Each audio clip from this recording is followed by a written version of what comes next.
Hey folks, remember the Jetta? It used to be my daily driver. I put a trailer hitch on it so I could haul stuff with a small cargo trailer. But the Jetta has been replaced. The Prius is my new daily driver, and it has a problem. It doesn't have a trailer hitch. We need to fix that.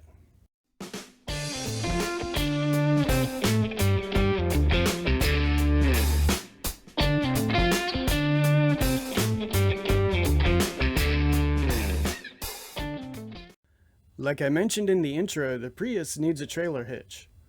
I looked around online and found a couple different ones available. Draw-Tite and Curt both make trailer hitches for the second generation Prius. They look very similar and have the same load rating, so either one should work. I decided to buy the Curt hitch because it was cheaper, and I bought a trailer wiring harness, also from Curt.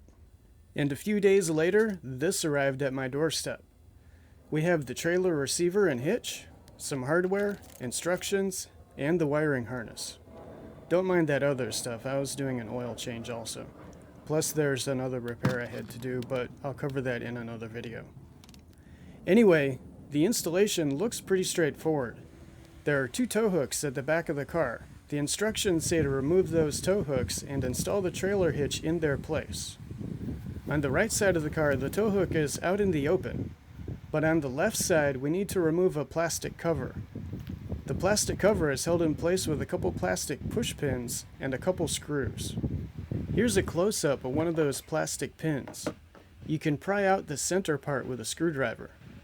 Then I used a trim tool to remove the push pin, but you could probably use a screwdriver.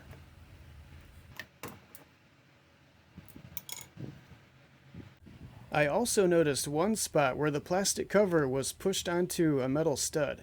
Not sure what's up with that, but I was able to pry it loose by hand. Last but not least are the two metal screws. They both take a 10mm socket. Then the plastic cover can come out. I had to finagle it a little bit to get it past the tow hook. With the plastic cover out of the way, we can remove those tow hooks. They take a 14mm socket.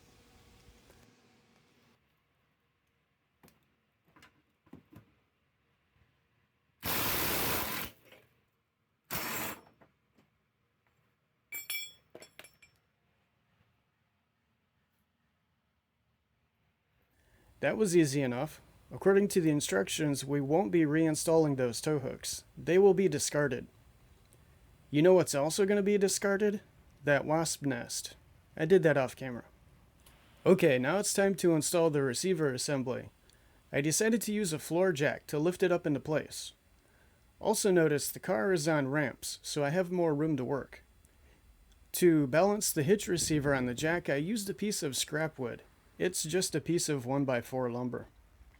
To be honest, I think it would have been easier with a wider piece of wood. Anyway, the idea is pretty simple. Balance the hitch receiver on the jack, roll it under the car, and lift it into place. But I encountered a minor problem. The jack didn't go high enough. So I had to put another block of wood under there to raise it up. The extra block of wood did the trick, but that revealed another problem. When the bolt holes on one side of the car are lined up, the bolt holes on the other side are not.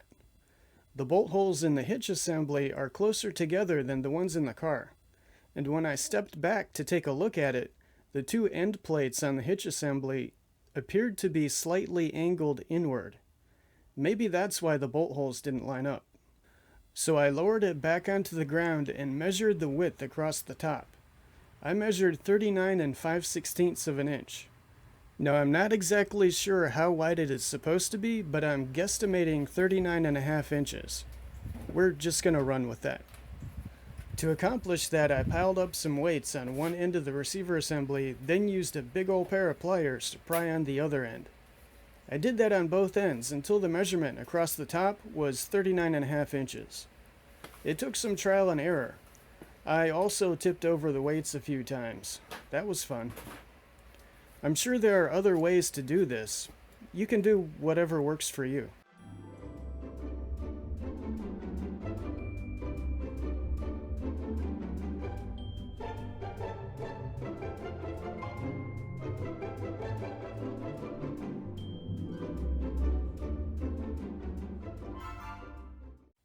After I was finished with that, I lifted it back into place to see if the bolt holes line up. Awesome! Now I'll tighten up all the bolts. The instructions say to torque them to 48 foot-pounds.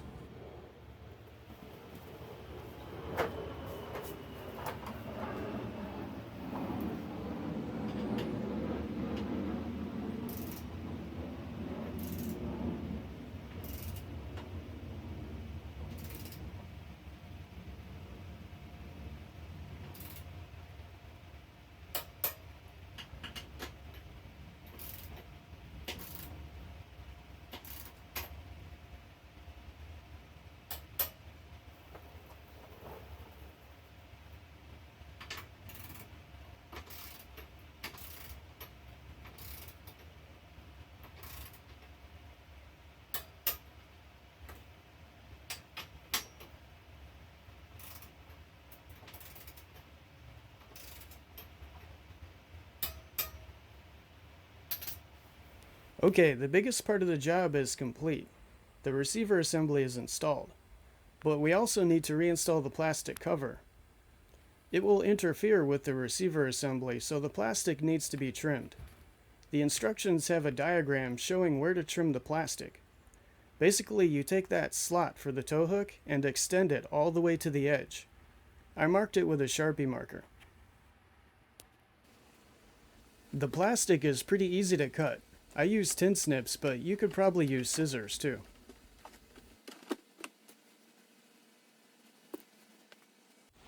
When I tried to install the plastic piece, I found the instructions weren't entirely accurate.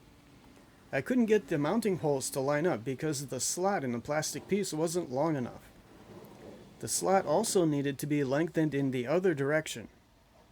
After some trial and error, I was able to get the plastic cover reinstalled. Now let's move on to the wiring harness.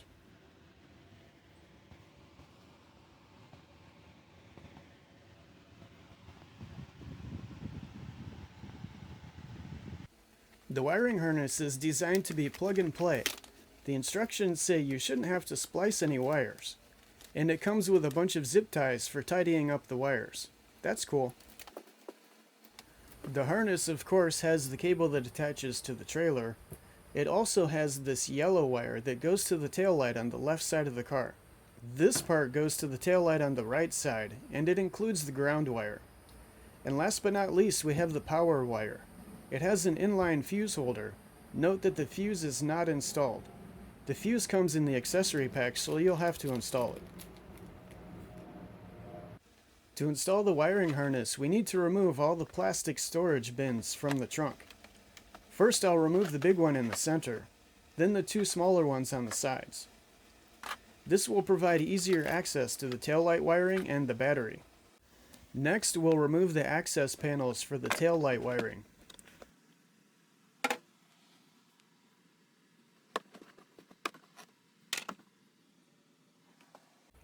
We also need to gain access to the positive battery terminal, but it has a plastic cover on it. You'll need to pop loose these 3 tabs on the cover, then you can remove it.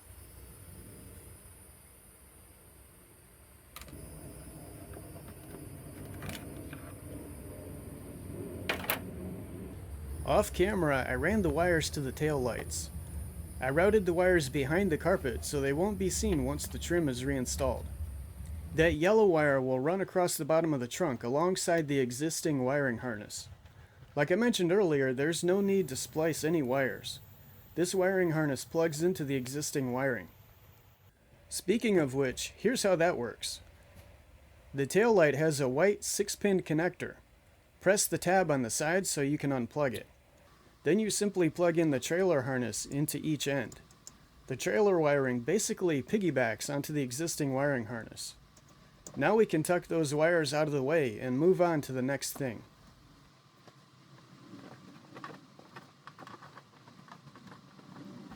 Next, I'm going to connect the ground wire. The ground point for the 12-volt battery was nearby, so I decided to use that. Just keep in mind, if you detach the battery ground, it'll reset the trip odometer and erase your radio settings. If you'd rather not do that, there are other places you can attach the ground wire so you don't actually have to detach the negative battery cable. Off camera, I also attached the positive wire. I removed the 12mm nut on top of the battery terminal and put it there. You can also see I zip tied the wires in place. The trailer light controller is tucked out of the way so it won't interfere with the plastic storage bin. Here you can see the trailer wiring is routed alongside the original wiring harness. The cable that attaches to the trailer is routed to the center of the car. It will go through an existing hole in the big storage bin. Speaking of which, here's that hole in the bin. The cable easily fits through it. This will make it easy to deploy and stow away the cable. The cable is plenty long enough to reach the trailer, and when it's not in use, it's hidden inside the storage bin.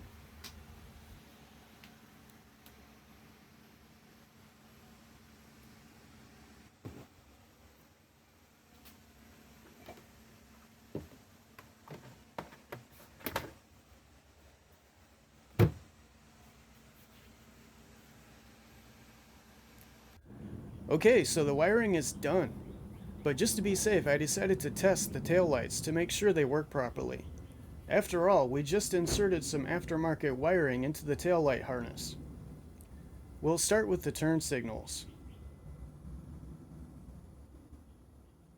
Then the hazard lights, marker lights, brake lights, and backup lights. Everything looks good. Well, except for that one license plate light. By the way, the instructions say the average DIYer should be able to install the trailer hitch in about an hour, and a pro should be able to get it done in 30 minutes. The instructions for the wiring harness say you can install it in about 30 minutes. However, it took me about 2 hours to install the hitch and the wiring harness.